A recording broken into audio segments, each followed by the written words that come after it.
Hello friends, welcome to study to learn. आज के इस सेशन में हम डिस्कस करने जा रहे हैं उत्तराखंड की एक और प्रसिद्ध जनजाति के बारे में, जिसका नाम है भोटिया जनजाति। तो ये जो जनजाति है, ये किरात वंशीय भोटिया जनजाति है। यह एक अर्धघुमदू जनजाति है। अर्धघुमदू का क्या अर्थ होता है? अर्धघुमदू का अर्थ होता है जो 6 महीने एक स्थान पर रहते हैं और 6 महीने दूसरे स्थान पर। यानी कि जो ऊंचाई वाले क्षेत्र होते हैं, पर्वत की ऊंचाई वाले क्षेत्र, तो 6 महीने के लिए वहाँ शिफ्ट हो जाते हैं, जब उन क्षेत्रों पर जो बर्फ़ है वो पिघल जाती है। और जब उन क्षेत्रों पे बारिश वाला मौसम होता है, सर्दी और बर्फ़बारी वाला मौसम होता है, तो ये भोटिया जो जनजाति है वो पर्वत क्षेत्र के निचले इलाकों में आकर के अपने स्थानों पर रहते हैं। क्योंकि इनके जो घर होते हैं वो निचले स्थानों पर भी होते हैं और पर्वत के ऊंचाई वाले इलाकों में भी इनके घर होते हैं। ठीक है, ये अपने आप को खस राजपूत कहते हैं। कुछ स्टेट हैं जहाँ पर इनको अलग अलग नामों से जाना जाता है। तो कश्मीर के लद्दाख में इन्हें भोटा कहा जाता है और हिमाचल प्रदेश के किन्नौर में इन्हें भोट कहा जाता है। वहीं तिब्बत के क्षेत्र वाली बात करें, तिब्बत और नेपाल वाले स्थानों में इन्हें भूटिया कहा जाता है और पिथौरागढ़ में भी इनको भूटिया ही कहा जाता है। ठीक है, इनकी कुछ अलग अलग उपजातियाँ भी होती हैं, जिसमें इनको हम मारछा उपजाति के नाम से भी जानते हैं, तोलछा, जोहरी, शोका, इस तरह से अन्य कई ऐसे नाम हैं जो इनकी उपजातियों के नाम हैं।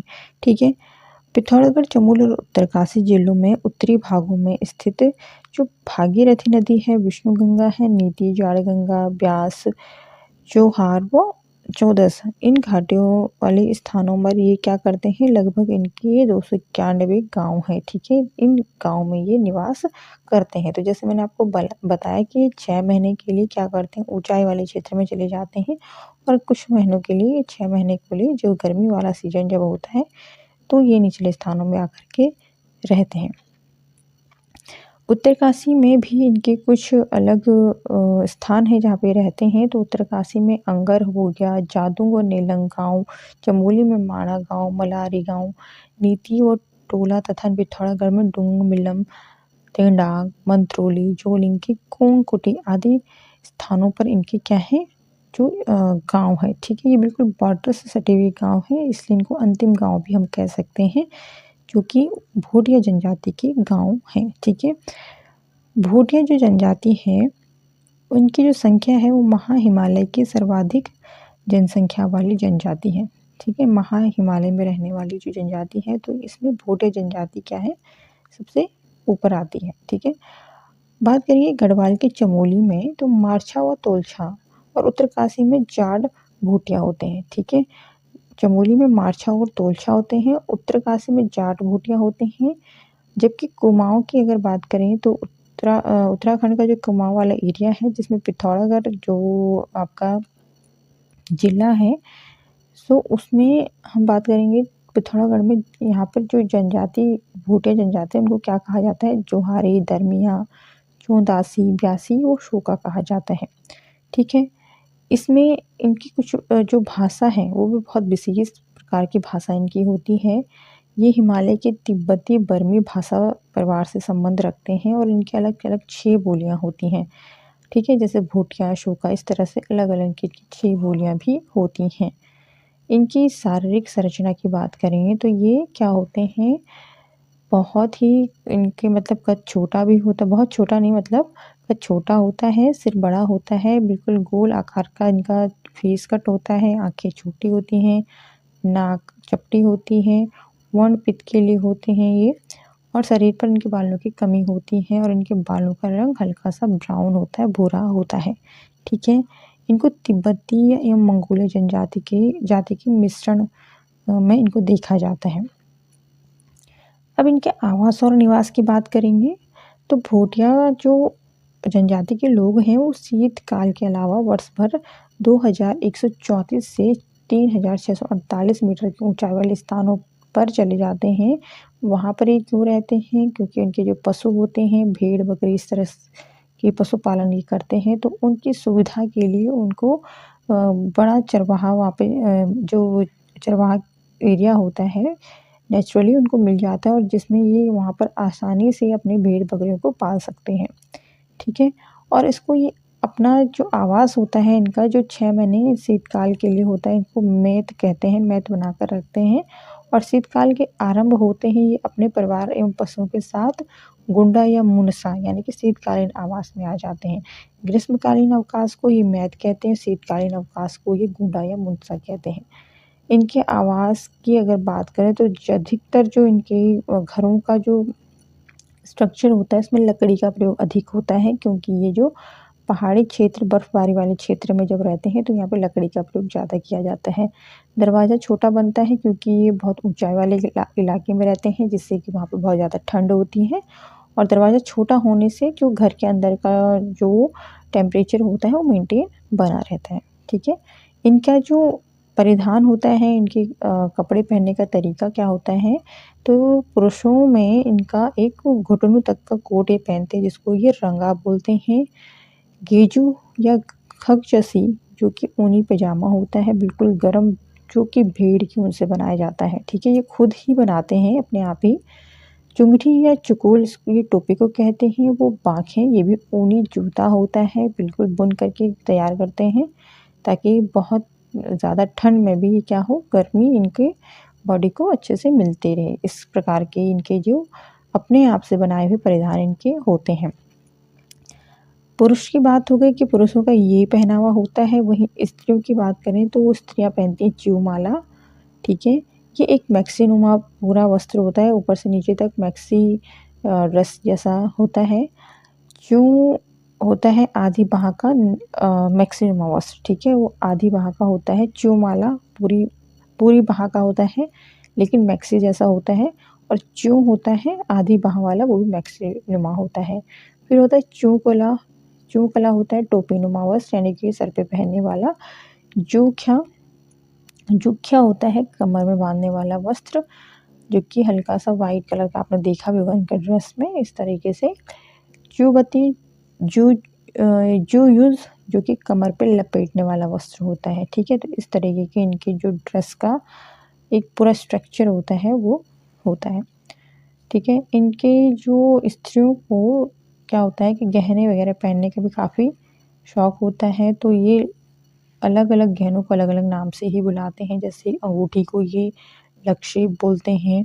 ठीक है, सिर पे पहनने वाली आभूषणों को ये बीरावली कहते हैं, पतली बाली कहते हैं, झांकरी वाली कहते हैं। तो ये सारी चीज़ें ये सिर वाले आभूषण होते हैं, जिस तरह से हम लोग मांग टीका बोलते हैं ये, पर इनके जो नेम होते हैं भूटे जनजाति में तो थोड़े से डिफरेंट होते हैं। ये चांदी के सिक्कों की बनी माला को बहुत पसंद करते हैं और ख़ासकर इनका जब भी कोई भी ओकेजन होता है, कोई भी फंक्शन होता है तो इसमें ये ज़रूर पहनते हैं, अभी तक भी पहनते हैं। ठीक है, तो खंगोली बनाते हैं, हंसुली जिसको बोलते हैं, मसाली, मन का माला। ठीक है, मन का माला भी बहुत प्रसिद्ध है इनमें। इस तरह के अलग-अलग प्रकार के आभूषणों को ये पहनना पसंद करती हैं। इनके खाने-पीने का तरीका भी बहुत डिफरेंट होता है। ठीक है, क्योंकि सर्दी वाले इलाके में, ठंड वाले इलाके में रहती हैं तो उस प्रकार के खाना भी ये खाना पसंद करते हैं। चावल या मंडवा। ठीक है, चावा और मंडवल का भात खाना यानी कि चावल बना कर के खाते हैं, इसको ये झाको बोलते हैं। रोटी बनाते हैं, इसको कुटो बोलते हैं। बड़े आकार की रोटी को ये पूली बोलते हैं। ठीक है, मंडवा गेहूँ सत्तू मिलाकर के आटा तैयार करते हैं, उसमें जौ, मंडवा और गेहूँ 3 चीज़ों को मिलाकर जिसको सिल्दू बोलते हैं। दाल सब्जी को ये छामा बोलते हैं। ठीक है, मांस खाना भी ये बहुत पसंद करते हैं और मांस को इनफैक्ट ये जो सर्दियाँ होती हैं उसके लिए भी सुखा करके रख देते हैं, ताकि जो सर्दी वाला बर्फ़बारी वाला इलाका है जहाँ पे बहुत ज़्यादा बर्फ़ गिरती है तो वहाँ पे आसानी से क्या होता है उस टाइम पे मांस मिलना पॉसिबल नहीं होता है, जिसकी वजह से ये क्या कर देते हैं, पहले से ही सुखा करके रखते हैं। ठीक है, एक बहुत प्रसिद्ध प्रकार का पेय पदार्थ ये बनाते हैं जिसको ये जा बोलते हैं। ये बाँस के एक प्रकार का बाँस का एक बर्तन जैसा बनाते हैं और उसमें ही इसको मथते हैं, जिसमें ये मिक्स करते हैं दूध को, मक्खन को, चाय पत्ती उसमें डालते हैं, नमक डालते हैं। ठीक है, और एक वृक्षी छाल भी उसमें डालते हैं और गर्म पानी के साथ उसको अच्छे से मथ लेते हैं। ठीक है, जिस तरह से छाछ को मथा जाता है उसी तरीके से इसको पूरे अच्छे से मिक्स कर देते हैं इन सारी चीज़ों को, जो कि बाँस का, बैम्बू का बना होता है, एक इस तरह से मथने वाला, ठीक है?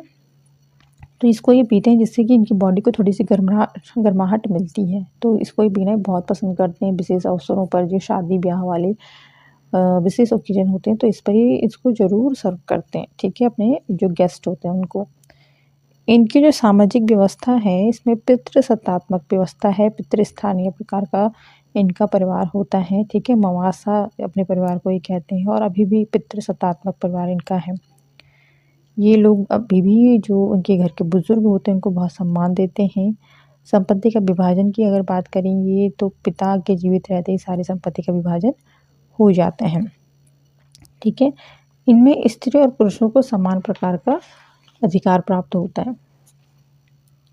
तो कुछ इस तरीके से इनका पारिवारिक जो स्थिति होती है वो होती है। बहुत अच्छे एन्जॉयबल लोग होते हैं ये, अपने हर प्रकार की शादी ब्याह ओकेजन पे ये क्या करते हैं, बहुत अच्छे से नाच गाना करते हैं। इनकी डांस का भी एक फॉर्म जो है बहुत प्रचलित है, ठीक है?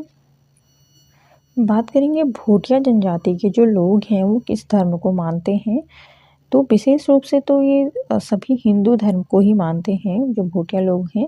लेकिन उत्तरकाशी में कुछ लोग हैं जो भोटिया जनजाति से रिलेट करते हैं और उन्होंने जो है बौद्ध धर्म को अपना लिया है, ठीक है? ये कहा जाता है कि उत्तरकाशी के जो भोटिया जनजाति हैं उन्होंने बौद्ध धर्म को अपना लिया है और बाकी जो भोटिया जनजाति रहती हैं जिन-जिन क्षेत्रों में, वो सभी हिंदू धर्म को ही मानते हैं। बेसिकली वो हिंदू धर्म को ही फॉलो करते हैं, ठीक है? इनके देवी-देवताओं को मानने की प्रवृत्ति भी बहुत ज़्यादा देखी जाती है। इनके अलग-अलग देवी-देवता होते हैं जिसमें भ्यूमाल, ग्वावा, बैगरेंचिम, नंदा देवी, दुर्गा, कैलाश पर्वत, द्रोणागिरी, हाथी पर्वत, इस तरीके से अलग-अलग देवी-देवताओं को पूजा करने का इनका बहुत अच्छी प्रथा इनमें देखी जाती है, ठीक है?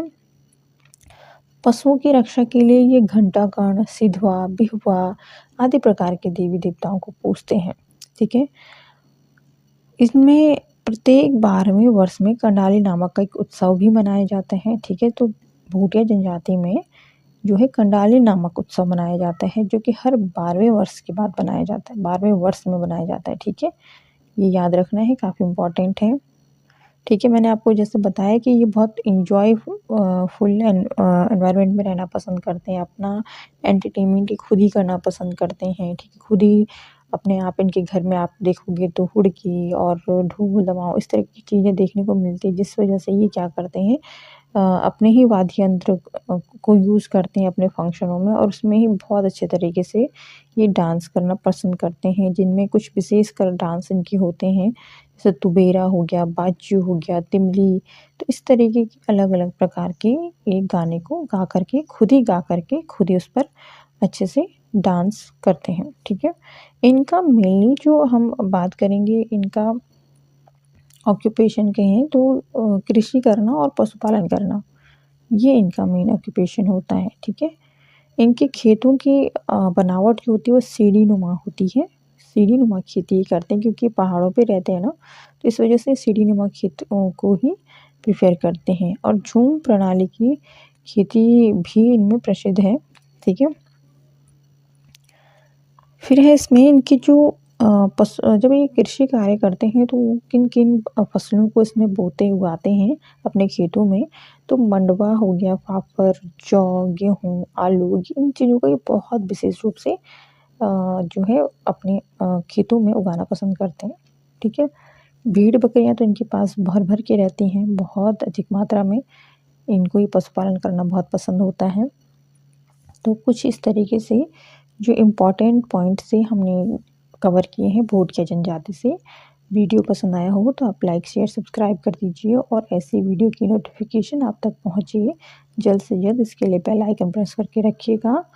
आपको वीडियोज़ कैसी लग रही हैं प्लीज़ इसके लिए कमेंट भी ज़रूर करिएगा। इससे रिलेटेड अन्य वीडियोज़ भी आपको चाहिए तो वो भी आप हमें कमेंट बॉक्स में बता सकते हैं। मिलते हैं नेक्स्ट वीडियो में, तब तक के लिए धन्यवाद।